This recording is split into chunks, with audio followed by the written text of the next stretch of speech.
వికారాబాద్ జిల్లా తాండూరులో నిన్న BRS party నాయకులు కాంగ్రెస్ పార్టీ నాయకులపై చేసిన విమర్శలను 8వ వార్డు కాంగ్రెస్ పార్టీ నాయకులు ఖండించారు.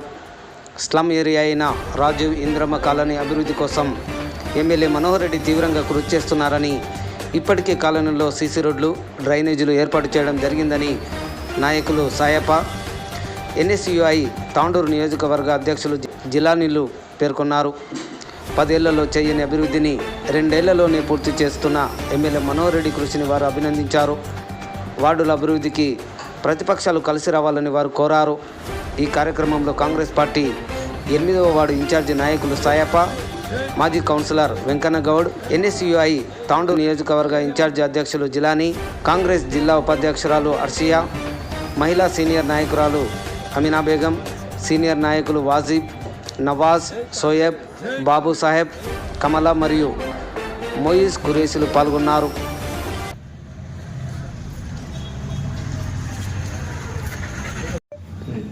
ఈరోజు ఇక్కడ మా కాలనీ కోర్ కమిటీ వాళ్ళందరూ, కాంగ్రెస్ పార్టీ కోర్ కమిటీ వాళ్ళందరూ కూడా సమావేశమై ప్రెస్ వాళ్ళకు విన్నవించడం ఏమనగా, గత కౌన్సిలర్ ఎన్నికలు జరిగినది. అందులో ఇక్కడ రాజీవ్ ఇంద్రమ్మ కాలనీ పెద్ద వార్డు 3250 ఓట్లు ఉన్నాయి, భారీ ఓట్లు ఉన్నాయి. ఇంతకన్నా ముందు 1950 ఓట్లు ఉండే 1995లో ఇంతకుముందు కౌన్సిలర్ వెళ్ళేటప్పుడు ఓన్లీ 5 ఇయర్స్ లోపలనే 1300 ఓట్లు ఎక్కువ అయినాయి. కానీ అందులో ప్రీ ప్లాన్గా గత 6 సంవత్సరాల నుంచి ప్రీ ప్లాన్గా ఓటుని ఎట్లా పెంచాలా అని చెప్పేసి బోకస్ ఓటు చాలా చేర్పించడం జరిగినది. అది ప్రీ ప్లాన్గా చేసినారు. కానీ ఈ మొన్న ఎలక్షన్లో నేను క్యాండిడేట్గా ఇలా పడ్డా, నాకు పడ్డ ఓట్లు నిజాయితీగా వాళ్ళు ధర్మసాక్షిగా వేసినటువంటి ఓట్లు నాకు పడ్డాయి. ఆ ఓట్లు పడ్డందుకు చాలా సంతోషము. నేను వాళ్ళందరినీ కూడా గౌరవిస్తా. నేను ఓడిపోయినా అని చెప్పేసి నాకు ఎలాంటి బాధ లేదు. ఇక ముందు కూడా నేను ఇక్కడ వార్డులో ఉండి గట్టిగా కాంగ్రెస్ పార్టీ అభివృద్ధికి తోడ్పడుతూ, గతంలో మా కాలనీ 2008 ఇందిరమ్మ రాజీవ్ కాలనీ ఏర్పడడం జరిగింది. అప్పుడు కూడా మన వైఎస్ రాజశేఖర రెడ్డి ఇచ్చినటువంటి గృహాలే ఇవి, కాంగ్రెస్ ప్రభుత్వం ఇచ్చినటువంటి గృహాలే. ఆ తర్వాత మా 2019లో ఎలక్షన్ వరకు కూడా మా మున్సిపాలిటీలో లేము. కాంగ్రెస్ ఇక్కడ ఇచ్చినట్టు గృహాలు మేమే అభివృద్ధి చేసుకున్నాము. ఆ తర్వాత ఎలక్షన్ వచ్చింది. తర్వాత 10 సంవత్సరాలు టీఆర్ఎస్ ప్రభుత్వం ఉంది, బీఆర్ఎస్ ప్రభుత్వం. వాళ్ళు ఎలాంటి అభివృద్ధి కార్యక్రమాలు ఇక్కడ మా కాలనీలో ఏమీ చేయలేదు. కానీ మేము ఇక్కడ మా కాలనీలో టీఆర్ఎస్ ప్రభుత్వం ఉన్నప్పుడు కూడా అబ్దుల్ రౌహనారు ట్రస్ట్ ద్వారా ఇందిరమ్మ కాలనీ, రాజీవ్ కాలనీలో 12 బోర్ బావులు లేపించాడు. ఆయన కాలనీ వాసులకు మీద ప్రేమతోని ఇక్కడ చాలా గరీబులు ఉన్నారని చెప్పేసి ఆయన స్వయంగా కృషితోని ఒక ట్యాంకు బోర్ లేపించడం జరిగింది కూడా. మరియు ఆయన కరోనా టైంలో కూడా రౌఫనా ఆరు ముజుబాయి వాళ్ళు కూడా ఇక్కడ మొత్తం గరీబులు ఉంటారని చెప్పేసి నిత్యావసర సరుకులు అవన్నీ కూడా చాలా హెల్ప్ చేయడం అనేది జరిగింది. వాళ్ళపైన ఇప్పుడు కలిబోళ్ళు ఏం తెలియని వాళ్ళు విమర్శ చేస్తున్నారు. చాలా జాగ్రత్త, వాళ్ళు అట్లా విమర్శ చేయడం తగదు. ఇక బీఆర్ఎస్ ప్రభుత్వము మా కాలనీకి చేసినటువంటిది ఏమీ లేదు. వాళ్ళు చేసింది ఒకటే, ఇక్కడ శ్మశాన వాటిక తీసుకుని వచ్చారు. వాళ్ళు కాలనీ పక్కల శ్మశాన వాటిక తీసుకుని వస్తే మనవరణ వచ్చిన తర్వాత ఎమ్మడే శ్మశాన వాటికను క్యాన్సిల్ చేపించి ఆయన వాళ్ళకు మార్వడీస్కి వేరే దగ్గర చూపించి ఇక్కడ శ్మశాన వాటిక తీసేసినందుకు మా కాలనీ వాసులు అందరూ కూడా ఆయనకు హర్షం వ్యక్తం చేసినాం. అదేవిధంగా బీఆర్ఎస్ ప్రభుత్వం లోపల ఎలాంటి అభివృద్ధి చేయలేదు. మా మనవరణ వచ్చిన 2 సంవత్సరాల లోపలనే కాలనీ చాలా అభివృద్ధి పనులు, సీసీ రోడ్లు వేయడం కానీ, కల్వర్ట్ చేయడం కానీ, పార్కుగా నిర్మించడం కానీ, అవన్నీ ఈయన వాళ్ళు 10 ఏళ్ళలో చేయనటువంటి అభివృద్ధి ఒక 2 సంవత్సరాల లోపలనే చేసి చూపెట్టిన ఘనత మన మనోహరణ ఎమ్మెల్యే గారిది. అదేవిధంగా ఇప్పుడు ఎక్కువ ఇక్కడ వెనుకబడ్డ కాలనీ ఉన్నది కాబట్టి ఎక్కువ నిధులు మన రౌహన్న గారు సహాయంతో మొన్న 18,70,00,000 నిధులు తాండూరు మున్సిపాలిటీ 36 వార్డులకు వస్తే అధిక మొత్తం లోపల 2,05,00,000 రూపాయలు సీసీ రోడ్లకు కల్వర్ట్లకు నిధులు కేటాయించడం జరిగింది. అది కూడా ఇప్పుడు కొన్ని రోజులనే ప్రారంభం జరుగుతుంది. అది కూడా మా కమిటీ టీంలు అందరం కలిసి నేను 8వ వార్డు ఇన్ఛార్జిగా నాకు అవకాశం ఇచ్చినారు. నేను ముందర ఉండి మొత్తం నిర్మాణం ఏమైతే ఉన్నాయో పనులు, డెవలప్మెంట్ పనులు అవన్నీ కూడా కాంగ్రెస్ ప్రభుత్వంలో వచ్చినటువంటి పనులే. వాళ్ళు ఎవరు ఏ పార్టీ వాళ్ళు ఏం చెప్పినా కూడా అది సుల్లా చేసేదే అభివృద్ధి కాంగ్రెస్ పార్టీ. కాంగ్రెస్ పార్టీకి అందరూ కూడా మనం అందరం రుణపడి ఉండాలి. కాంగ్రెస్ పార్టీకి ఇక ముందు కూడా గట్టిగా గెలిపియాలి. అంతేనా? అందరికీ నమస్తే. మరి తాండూరులో గౌరవ ఎమ్మెల్యే బి మనోహర్ రెడ్డి గారు గెలిచి 2 సంవత్సరాలు కావస్తుంది. మరి ఎమ్మెల్యే గారు వచ్చినప్పటి నుంచి అనేక సంక్షేమ పథకాలు, అభివృద్ధి పథకాలు మా తాండూరు నియోజకవర్గంలో కొనసాగుతున్నాయి. ముఖ్యంగా ఈరోజు మన 8వ వార్డులో చూస్తే ఎమ్మెల్యే గారు అనేక సంక్షేమ పథకాలు, అనేక అభివృద్ధి పథకాలు ఈ వార్డుకు కేటాయించడం జరిగింది. ముఖ్యంగా మరి ఎమ్మెల్యే గారు గెలిచి 2 సంవత్సరాల 2 నెలలు అవుతుంది. మరి అభివృద్ధి మరి గత 10 సంవత్సరాలుగా టీఆర్ఎస్ ప్రభుత్వం అధికారంలో ఉండే, మరి అప్పుడు నువ్వా నేనా అని చెప్పి చైర్మన్ వాళ్ళే, వైస్ చైర్మన్ వాళ్ళే ఉన్నారు. అయినా కూడా ఈ కాలనీకి అభివృద్ధి కాలేదు. మున్సిపల్ యాక్ట్ ప్రకారం ఏవైతే విలీన గ్రామాలను మున్సిపల్ కలుపుకుంటారో దాని ప్రకారం 30% నిధులు, ఒక 100 రూపాయలు మున్సిపల్ వస్తే 30 రూపాయలు మున్సిపల్కి ఏదైతే విలీన గ్రామ పంచాయతీ ఉంటుందో 8వ వార్డు మనకు కోకట్లో ఉండే, దాని తర్వాత మున్సిపల్ కలుపుకున్నాం. 30% నిధులు అంటే 30 రూపాయలు మన రాజు కాలనీకి కేటాయించి ఉండే. 30 రూపాయలు కాదు కదా, ఎలాంటి అభివృద్ధి జరగలేదు. కాబట్టి మన ఎమ్మెల్యే గారిని విమర్శించే అర్హత ఎవరికి లేదు. ఎందుకంటే ఆయన గెలిచిన వెంటనే వైట్ వాష్ రోడ్డుకు ఇరువైపులా 28 బ్లాకులకు వైట్ వాష్ వేయించడం జరిగింది. ఎంత నిధులు? 48 లక్షలతో మరి ఎమ్మెల్యే గారు చేయడం జరిగింది. ఇది కాదా అభివృద్ధి అని చెప్పి నేను అడుగుతున్నా. అదేవిధంగా ఆయన ఇంద్రమ్మ కాలనీలో పెద్ద మోరీ, అనేక ఎమ్మెల్యేల ఎలక్షన్ ముందు ఆయన చాలామంది ఇంద్రమ్మ కాలనీ వెళ్తే చెప్పడం జరిగింది, నాకు కొంచెం ఇబ్బంది ఉంది, హాస్టల్ నుంచి మొత్తం నీళ్ళు వస్తున్నాయంటే ఎమ్మెల్యే గారు గెలిచిన వెంటనే 25 లక్షలు శాంక్షన్ చేసిండు డిఎంఎఫ్ నిధులు. అది సరిపోకపోతే మళ్ళా 10 లక్షలు పెంచిండు. మొత్తం 35 లక్షలతో మరి పెద్ద మోరీ కూడా కట్టడం జరిగింది. ఇది కాదా అభివృద్ధి అని చెప్పి మేము అడుగుతున్నాం. అదేవిధంగా మున్సిపల్ నిధులతో రాజీవ్ కాలనీలో 10 లక్షలు సీసీ రోడ్లు కూడా వేయించడం జరిగింది ఎమ్మెల్యే గెలిచిన తర్వాత. అదేవిధంగా రాజీవ్ కాలనీలో 30 లక్షలు పెట్టి పార్కును ఏర్పాటు చేయడం జరిగింది. అది ఓపెనింగ్ సిద్ధంగా ఉంది రాజీవ్ కాలనీలో. ఇంద్రమ్మ కాలనీలో కూడా 20 లక్షలతో పార్కు సిద్ధంగా శాంక్షన్ అయింది. అది కొంచెం అక్కడ వాళ్ళు ప్రజలు కొంచెం వ్యతిరేకిస్తున్నారు కాబట్టి అది కొంచెం పెండింగ్లో ఉంది. అది కూడా ఒక 4 రోజుల్లో అది కూడా పనులు స్టార్ట్ అవుతాయి. మరి ఇంత పెద్ద అభివృద్ధి చేస్తుంటే ఎమ్మెల్యే గారు, కొంతమంది అంటారు మీరు వార్డులో రారు, మీరు ఏం అభివృద్ధి చేస్తలేరు, మా పట్టించుకోవట్లేదు అని చెప్తున్నారు. పట్టించుకోకపోతే ఇంత అభివృద్ధి జరుగుతుందా? మరి మీరేం చేసారో చెప్పాల్సినటువంటి అవసరం ఉంది. మరి పెద్ద ఎత్తున కూడా ఎమ్మెల్యే గారు ఈ సమ్ ఏరియా ఉంది, ఖచ్చితంగా అభివృద్ధి చేయాలని చెప్పి ఆయన ఒక దృఢ సంకల్పంతో ఉన్నారు. అదే కాదు, ప్రజా పాలనలో 200 పైగా రేషన్ కార్డులు మన రాజు ఇంద్రమ్మ కాలనీకు మంజూరు చేశారు. 17 ఇంద్రమ్మ ఇళ్లను కూడా మంజూరు చేశారు ఎమ్మెల్యే గారు. ఇదే కాదు, రాబోయే 2 నెలల్లో డబుల్ బెడ్రూమ్ కూడా అన్ని వార్డులకు 15-20 ఇస్తే మన వార్డుకు 40 ఇవ్వమని చెప్పి కూడా మేము అందరం కూడా అడగడం జరిగింది. ఖచ్చితంగా వచ్చే విధంగా మేము ఎమ్మెల్యే పైన ఒత్తిడి తీసుకొస్తాం.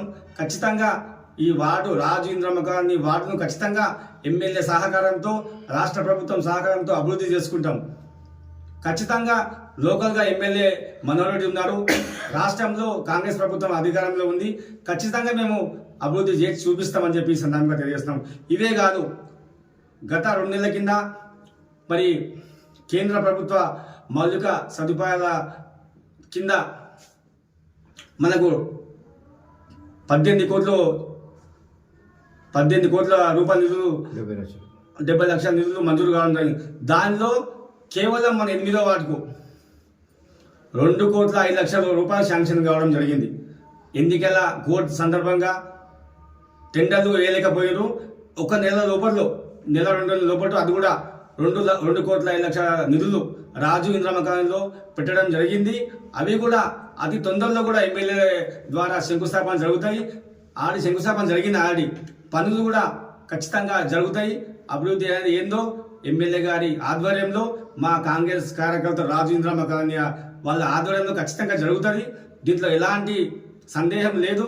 మరి 10 సంవత్సరాల నుంచి మరి టీఆర్ఎస్ ప్రభుత్వంలో మేము కూడా ఉన్నాం. అప్పుడు ఖాళీ నువ్వు నేను అనే ఉంది, కానీ అభివృద్ధి ఏం జరగలేదు. మీరందరూ కూడా అభివృద్ధికి సహకరించండి. ఖచ్చితంగా ఎమ్మెల్యే గారి సహకారంతో రాజు ఇంద్రమ్మ కాలనీ డెవలప్మెంట్ అవుతుంది. మరి గౌరవ మన చైర్మన్ గారు కూడా నీరజ బారెడ్డి గారు కూడా హ్యాట్రిక్ 3 సార్లుగా కౌన్సిలర్గా విజయం సాధించారు. ఆమె కూడా అపారమైన అనుభవం ఉంది. ఈ రాజు నియోజకవర్గంలో ఎలాంటి సమస్యలు ఉన్నాయి ఆమెకు తెలుసు. ఖచ్చితంగా మరి అక్కడ నిధులు మాకు ఎక్కువ కేటాయిస్తారు, మాకు హామీ ఇవ్వడం జరిగింది. ఈ వార్డులో అభివృద్ధి జరగలేదు, మేము ఒప్పుకుంటున్నాం. ఖచ్చితంగా మీకు రాబోయే రోజుల్లో మీరు ఖచ్చితంగా నిధులు ఎక్కువ కేటాయిస్తామని ఎమ్మెల్యే గారు చెప్పడం జరిగింది. వాళ్ళు కూడా చైర్మన్ కూడా చెప్పడం జరిగింది. కాబట్టి విమర్శలు చేసుకుంటూ ఉంటే చాలా మేము కూడా చేస్తాం. కాబట్టి మీరు అందరూ కూడా మా ఎమ్మెల్యే పైన విమర్శలు చేయొద్దని చెప్పి ఈ సందర్భంగా తెలియజేసుకుంటూ ముగిస్తున్నాను. జై కాంగ్రెస్, జై మాధవన్న. అందరికీ నమస్కారం. ఇంకా అయితే ఏదైతే ప్రెస్ మీట్ పెట్టారో వాళ్ళు ఆ ప్రెస్ మీట్లో మా గౌరవ ఎమ్మెల్యే గారికి విమర్శించే ఆరంభం వాళ్ళకి లేదు. ఎందుకంటే తాండూరు ప్రజలకు తెలిసిపోయింది. తాండూరు ప్రజలు మంచి అభివృద్ధి కోరుకుంటున్నారు, మంచి నాయకత్వం కోరుకుంటున్నారు, మంచి నాయకుల్ని కోరుకుంటున్నారు. తాండూరు ప్రజలు అందరూ కంకణం పట్టుకొని మా గౌరవ ఎమ్మెల్యే గారికి మనోహర్ గారికి నమ్ముకొని ఎంతో మెజార్టీతో అనేది తెలుసుకున్నారు. ఇప్పుడైతే మా గౌరవ ఎమ్మెల్యే గారు గెలిచిన తర్వాత ఈ బీఆర్ఎస్ వాళ్ళు ఏ విధంగా అయితే విమర్శిస్తున్నారో ఆ విమర్శల 30% మరి రాజకీయ విమర్శలే ఉన్నాయి. కానీ అభివృద్ధికి వాళ్ళు సహకరిస్తే బాగుంటుందని నేను కోరుతున్న వాళ్ళకు. ఎందుకంటే గత ప్రభుత్వం 10 సంవత్సరాలు పాలించింది. ఆ 10 సంవత్సరాల్లో కనీసం ఈ రాజకీయ రైతులకు సంబంధించిన అభివృద్ధి ఏం చేసిన వాళ్ళ కనీసం వాళ్ళు ఓటు అడగమన్నాడు. మిషన్ నల్ల ఇస్తామన్నారు. ఆ నల్లలు వచ్చినాయి. ఆ మిషన్ రాజేంద్ర కాలనీకి మిషన్ నీళ్ళు అసలే రాలేదు. వాళ్ళు తెచ్చింది ఒకటి ఇక్కడ ప్రజలు సమున్నారు, పేదలు ఉన్నారు, నిరుపేదలు ఉన్నారు అని చెప్పి ఆ రోజు ఇక్కడ ఒక చనిపోతే అంటిన తరచులు ఉండేది. అది ఒకటి మెయిన్ ఇక్కడ బస్తీ పక్కనే పెట్టారు. ఎప్పుడైనే ఇక్కడ శవాలకు అంటి పెట్టే ప్లేస్ కాదు ఇది. వాళ్ళ శవాలకు అంటి పెట్టే ప్లేస్ వేరే ప్లేస్తాము. అది చెప్పి సార్ వెంటనే ఇక్కడ నుండి తీసేసి తొలగించుడు. అంటే ప్రజల మీద ప్రేమ ఎవరికి ఉంది? నిరుపేదలకు అభివృద్ధి చేద్దామనేది సంతానం మా గౌరవ ఎమ్మెల్యే గారు. అందుకే ప్రతి బస్తీలో తాడలో ప్రతి వార్డు కాన్స్టిట్యూన్సీ మొత్తం చూడండి. ఈ 2 సంవత్సరాలు అభివృద్ధి చేసి మా గౌరవ ఎమ్మెల్యే గారు. అందుకే గత మీరు 10 ఏళ్ళు పాలించిన బీఆర్ఎస్ పార్టీలో కనీసం ఎవరికి ఆ ఉద్యమకారుల కన్నా ఒకసారి విలేకరులలో సన్మానం పెట్టి నిజమైన ఉద్యమకారులకి మనం సన్మానం చేసే అందరూ మిమ్మల్ని విమర్శించాలంటే ఇలాంటి చాలా ఉన్నాయి. ఉద్యమకారులకు మేము గుర్తించలేరు, మంచి నిరుపేదలు కనీసం రేషన్ కార్డు ఇవ్వలేరు, ఇట్లాంటి సంక్షేమాలు ఏం చేయలేరు, కనీసం ఒక డబుల్ బెడ్రూమ్ ఇవ్వలేరు. కానీ ఇట్లాంటి సంక్షేమాలు ఏం చేయలేరు. మరి అభివృద్ధి మీద మాట్లాడుతున్నారు. అభివృద్ధి మీద మాట్లాడండి. అభివృద్ధి చేద్దామని ప్రజల మీద ప్రేమ ఉంటే ఖచ్చితంగా కలిసికట్టుగా మీరు సహకరియండి మంచిగా. కానీ విమర్శలను చేయడం మంచి పద్ధతి కాదు. మా గౌరవ ఎమ్మెల్యే కొందరు ఇష్టం వచ్చినాక నోటికి వచ్చినట్ల తన స్థాయి ఏంటిదే ఇటు ఆలోచన వదిలేసి సిగ్గు లేదని మాట్లాడుతున్నారు. ఏంటి ఈ భాష కాదా మాకు? అని మా గౌరవ ఎమ్మెల్యే గారు ఒకటే మాకు నేర్పుతున్నారు. మనం క్రమశిక్షణతో ప్రజలకు అభివృద్ధి చేయాలి, ప్రజల డెవలప్మెంట్ ఉన్నది సంక్షేమాన్ని చెప్పారు మా గౌరవ ఎమ్మెల్యే గారు. అందుకే మేము ఉన్న గౌరవ ఎమ్మెల్యే మనోహరెడ్డి అభిమానులు అందరము అదే గౌరవంతో అదే క్రమశిక్షణతో మమ్మల్ని మీరు రెచ్చగొట్టద్దు. మీరు రెచ్చిపోయిన పాలన చూసిరు తాడు ప్రజలు. అందుకే గ్రామ పంచాయతీ సర్పంచ్లో మీకు మెజార్టీ లేదు, మరి ఈ సంవత్సరాల ఎలక్షన్లో మీకు మెజార్టీ లేదు, మరియు ఎంపీ ఎలక్షన్లో మీకు లేదు, 4 ఎలక్షన్లలో మిమ్మల్ని విమర్శించు ప్రజలు మిమ్మల్ని తీర్పియలేదు. ఒకటి కాంగ్రెస్ పార్టీ ప్రజలు తీర్పిస్తున్నారు. కాంగ్రెస్ పార్టీ మీద నమ్మకం ఉన్న ప్రజలకు కాంగ్రెస్ ద్వారానే నిరుపేదలకు అభివృద్ధి చెందుతారు. కాంగ్రెస్ ద్వారానే నిరుపేదలకు కావాల్సిన రేషన్ కార్డు వచ్చినాయి, ఇల్లు వచ్చినాయి, ప్రతి సంక్షేమాలు కాంగ్రెస్ పార్టీ ద్వారానే వచ్చినాయి. అంటే కాంగ్రెస్ కి విమర్శించే అర్హత వాళ్ళకి లేదని, కాంగ్రెస్ కి మరి కాంగ్రెస్ తో పాటు మా గౌరవ నాయకులను విమర్శించే అర్హత లేదని నేను చెప్తున్నాను. మరి ఇట్లాంటి విమర్శలకు ప్రతి విమర్శలు దేనికి మేము తయారున్నాం. కానీ మా గౌరవ ఎమ్మెల్యే గారు మమ్మల్ని క్రమశిక్షణ చెప్తున్నారు. దయచేసి మీరు రాని కలిసి రాండి. మా ఈ 5 వాటికి సంబంధించిన అభివృద్ధి అడుగు కోరుతున్నారు కదా, మంచిగా అభివృద్ధి చేయడానికి అందరం తయారున్నాం. మేము గవర్నమెంట్ ఉన్నది, ఇక్కడ ఉన్న జనాలు మిమ్మల్ని తీర్పించారు కదా, జనాలు తీర్పించినప్పుడు అభివృద్ధికే కోరండి. మీరు మీ అదృష్టం కలిసి వచ్చింది, జనాలు మిమ్మల్ని నమ్ముకున్నారు, తీర్పించారు. ఈ వార్త మీరు గెలిచినాక మీరు ఏ విధంగా అభివృద్ధి చేద్దామనేది దానికి మా గౌరవ ఎమ్మెల్యే ద్వారా మేము అత్యధికంగా ఈ వాడికి మేము నిధులు తెచ్చి అభివృద్ధి చేసి చూపిస్తాము. ఆల్రెడీ అభివృద్ధి జరిగింది. మా గౌరవ ఎమ్మెల్యే గారు వచ్చిన తర్వాతనే ఇక్కడ సీసీ రోడ్లు అయినాయి, పార్కులు అయినాయి, మరియు అంగన్వాడీ బిల్డింగ్ అయింది, పెద్ద ఒక ఫుడ్ కానివ్వండి అది డెవలప్ అయింది. ఇలాంటి చాలా డెవలప్ అయినాయి, చెప్పుకుంటా పోతే చాలా ఉన్నాయి. కానీ కనీసం మీరు ఏం చేసిన చెప్పలేని పరిస్థితి. దయచేసి కాంగ్రెస్ నాయకులకు విమర్శించిన, మా గౌరవ ఎమ్మెల్యే గారికి విమర్శించిన కబాదార్ అని చెప్తున్నాము. कल जो बीआरएस पार्टी के प्रेस मीट करे हैं उसमें देखने की बात ये है, ताजुब की बात है, उन्होंने दिल में आए जैसा बोल रहे हैं अपने हिसाब से। रूलिंग गवर्नमेंट रहे थे 10 साल तक, क्या करें वो लोग हमारे इंदिरा और राजू कॉलोनी के बीच में दरमियान में रहे बोल के किसके लिए क्या करे, कुछ भी नहीं करे, खाली अपनी बातें बना रहे, अपना चाहे प्रोपेगेंडा बनाइए, हम वो करें ये करें, लेकिन हम हक के वोट सिर्फ कांग्रेस पार्टी को मिले और प्री प्लानिंग से वो लोग जीते और गलत है। और पूरे अपने यहाँ पे डाले थे चाहे सेवा के जैसा कुछ एक लगा के अपने हिसाब से वोट्स बना के और जो भी हकीकी वोटर सिर्फ सारे सेंट्रल पार्टी नेशनल पार्टी के बोल के वो देख के पब्लिक हमारे को वोट दिए हैं और हम उनके बीच में रह के हमेशा उनका साथ देंगे। और रोहिया के बारे में क्या समझ के बोल रहे हैं आप, रोहिया के बारे में बोलने के लिए राइट्स कहाँ के हैं? आप भी जीत के 8-10 दिन हो रहा ना, 2 साल हो गए, आप जीत के पहली दफा जीते, आप ऐसे सबके बारे में बोलने का कौन सा हक है जावेद भाई का बोल सकने के वास्ते? रोहिया के बारे में बोलने के राइट्स नहीं है आपके, जो आप बोले आपके वर्ड्स वापस लेना और राजीनामा करते बोल रहे, हम प्रूफ करके दिखाए तब राजीनामा करते हैं, हम भी आपसे सवाल करते हैं और वाकई आप बोगस वोटिंग से जीते हैं। हम सब मिलके आपको हम बोल रहे अश्योरेंस दिलाते कि आप वाकई पिछले वोटर लिस्ट देखिए, आपकी वोटर लिस्ट देखिए, पूरा कितना डिफरेंट है उसमें। पिछले इलेक्शन में इतने कम वोट थे, फिर अब कैसा इंक्रीज होते। हमारे नेशनल पार्टी और सेंट्रल गवर्नमेंट की पार्टी से नेशनल पार्टी इस पे भरोसा करके आवाम हमको वोट डाले हैं। सायर पन्ना को प्री प्लानिंग से हम आपको हरा दिए सायर पन्ना, ये तो वाकई में जीतने वाले थे, उनकी हार नहीं थी, उनकी जीत है हमारी नज़र में। और वाकई हम हमेशा 24 घंटे दरमियान में रह के इंशाल्लाह हम आवाम की खिदमत करेंगे। और हमारे एमएलए साहब को भी बोलने के राइट्स नहीं है, चेयरमैन साहब मैडम को बोलने के भी राइट्स नहीं है, क्या समझ के बोल रहे हिंदी के आप 8-10 दिन हो रहा ना, आप आगे जीत के आपके राइट्स नहीं होते, आपके वर्ड्स वापस ले लो। और 10 साल आप रह के क्या करे, रोहित अन्ना क्या करे, जावेद भाई आप क्या करे, कौन सा तो डेवलपमेंट करे, क्या बताइए आप लोग? अपने हिसाब से जो बोले वो नहीं हो सकता। और इसी बात पे मैं बात करते हैं। अस्सलाम वालेकुम रहमतुल्लाहि व बरकातुहू। अंदरिकी नमस्ते, आदाब, जय कांग्रेस, जय मनोहर अन्ना। हमारे मनोहर अन्ना 2.5 साल हो रहा जीत के, क्या क्या काम करे सो मालूम है। और हमारे 8 नंबर वार्ड से कांग्रेस पार्टी से कितनी लीड लेकर हमारे को मालूम है, पब्लिक को भी मालूम है। तुम लोग बीआरएस के जितने भी लोग थे, हम लोग 10 जने थे, हम वैसा काम करे बोल के हमारे कांग्रेस पार्टी को, हमारे एमएलए साहब को, मनोहर अन्ना को लीड लेके जिताए पब्लिक। और एक बात, एमपी इलेक्शन भी हुआ, हमारे वार्ड से लीड हमारे पास से ही आई।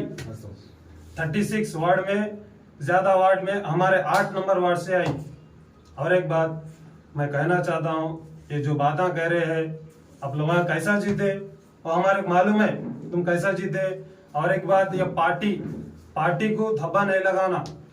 आप लोग जो भी काम करे हमारे को मालूम है। और राजीनामा के बारे में बोले ना आप, और हम बताते आप राजीनामा करना, आप कैसा जीते देखना चाह रहे हम भी। रोडिज्म करके आप लोग हम देखे, पब्लिक भी देखी, रोडिज्म करके वोटिंग के दिन भी मैं अकेला था, हमारे साहबा मामा थे और 2-3 जने वहां पे हम लोग थे। आप लोग कितने जने थे? सोच के बात करना। आप लोग समझ में आ रहा? हमारे एमएलए साहब को, हमारे रौफ भाई को, हमारे बालरेड्डी नीरजा अक्का को भी देख समझ के बात करना। हुकूमत हमारी है और होने वाले कामा 8 नंबर वार्ड से हमारे वजह से ही कामा होने वाले हैं इंशाअल्लाह। बरोबर ये हमारे थ्रू से होने वाले हैं। और ये हमारे को कांग्रेस पार्टी के जितने भी हमारे भाइया बहना जितने भी वोटा डाले हैं ना, हम उनको साथ देंगे, बरोबर आगे भी साथ देंगे। हर हम ठहर के आगे काम करेंगे इंशाअल्लाह। अस्सलाम वालेकुम।